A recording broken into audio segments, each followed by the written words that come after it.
Hi friends, it's Wednesday, August 13th, 2014. Lynn and Jamie here in the Arlington National Cemetery. We were sent this morning to one of the prison facilities, correctional facilities in Arlington, and then we knew we would not be able to do a session there, that we would need to go someplace else to do the session, and we were told to come to the National Cemetery for the session itself. We're close to the correctional facility, but it's unclear what exactly our session is supposed to be about. So our intention is to do whatever the assignment is for today in such a way as to trigger the awakening whose time has come. Now we begin. All the other members of military families.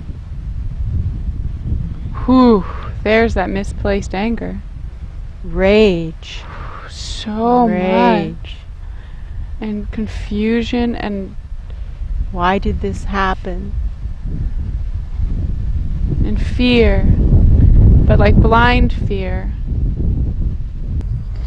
Connecting into the higher soul of military families, the military families of North America.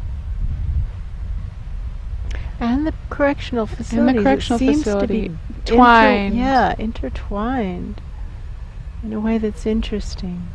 Feels like these are institutions, American institutions. Yes. And they share a lot in common. Yeah.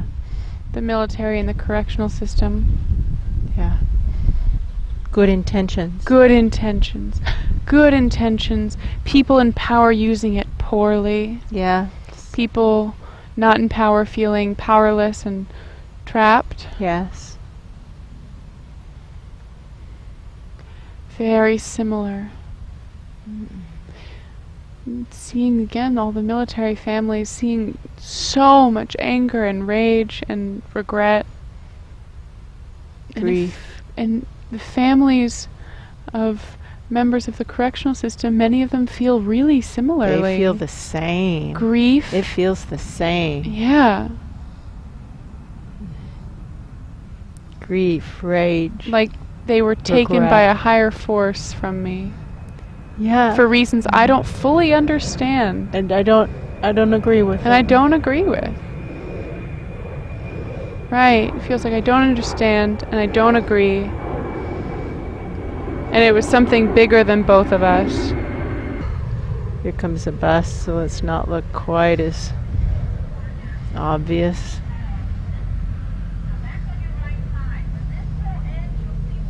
And so much of this feels like it's almost inherited. Like people pass it to others. They pass it on. It's like family legacies, right, almost. like mothers and fathers just pass it down. Yes, stories that aren't true. And we can tell there are truths in them, but we have to disentangle the truths from the untruths. Right. It's so mixed in together. It reminds me of the American culture of death, of when somebody dies, we only talk about the good things about them. So much so that their stories start to become untrue. Right. Because we're taking out all of the negatives and only keeping the positives. So it's not true. Even a story that is based on truth becomes a falsehood. Right. Right. It feels like refusal to acknowledge the negative. The reality. The reality. The truth. The truth. And it feels like there's a wall. It looks like these tombstones, like a hard stone wall. Right. Up against truth all around here. Yeah. It's like every couple feet, like tombstones, there are walls against truth. No truth here. No truth in this cemetery. Well, I don't know about none, but the walls are there to keep truth out. Is what it feels like. From going any farther. Right. Don't go any farther. Right. We know Thomas Charles Murky, Missouri. These are true things. Right. And this is the truth. And we're not going to talk about any of the rest of it. We have the dates. And that's enough. And the state. It's something about the word hero. What is a hero? A hero is someone who takes courageous action on behalf of the greater good. Yes. Selfless, courageous action. Right. And many of these people did take selfless, courageous action. That's the heartening thing. Connecting into the energy, there is a lot of selfless, courageous action here. There's other action also. Right, there's pretending that the selfless, courageous action was all that they ever were, which is untrue. How are we exactly like this? Me too, me too, me too. So what is this about? Not wanting to see the ugly truths, perhaps? Yeah, not wanting to see the ugly truths. Well, I certainly do this. And not wanting to admit the ugly truths that we know.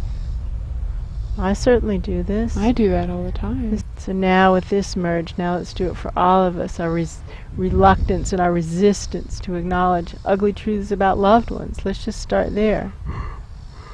Wow. And suddenly we're back in the correctional facility energy, you know? It's the same thing, that feeling of, well, this person was taken away from me by forces bigger than me. But wait a minute, he did.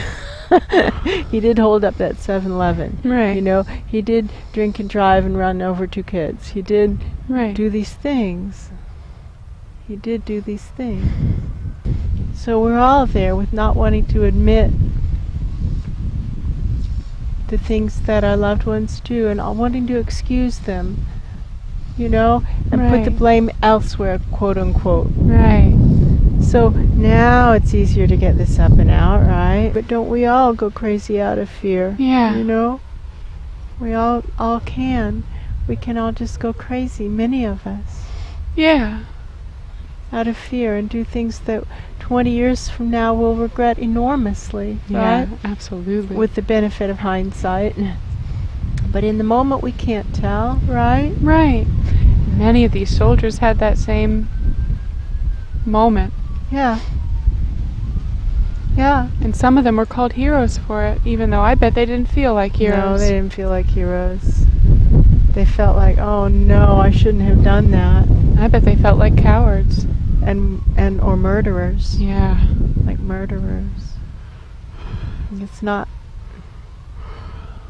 much more damaging than that to feel like, oh no, I just did a really bad thing I can't undo.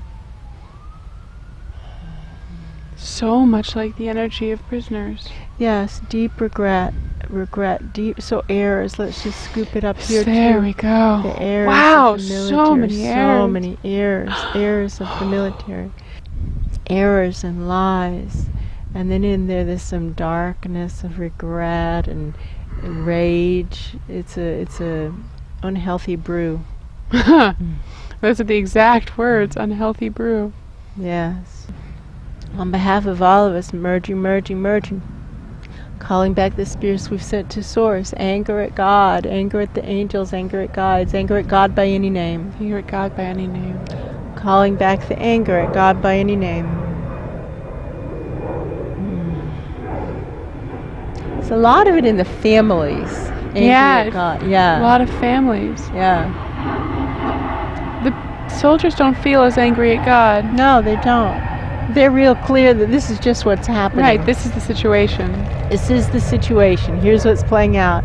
I don't like it. I'm not happy about it. If I could change it, I would. If I could change it, I would. But here we are. Whereas the families are just railing at the heavens. So angry at God. You did this to me. You took them from me. Yes. Wow, how are we exactly like this? How are we exactly like this? Me too, me too, me too.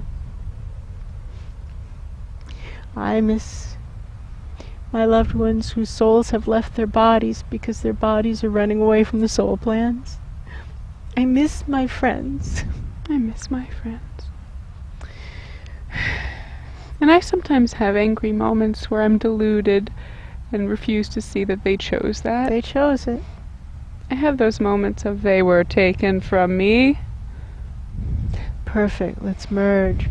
Yeah. Start to draw in this river of soul energy. River of soul energy, down, down, down. Wow. All of it finding its own right place. Wow. Whew, feel how much of it is just going through, whoosh, like through this land. Yeah. Whoosh. Wow. Correcting the errors. Another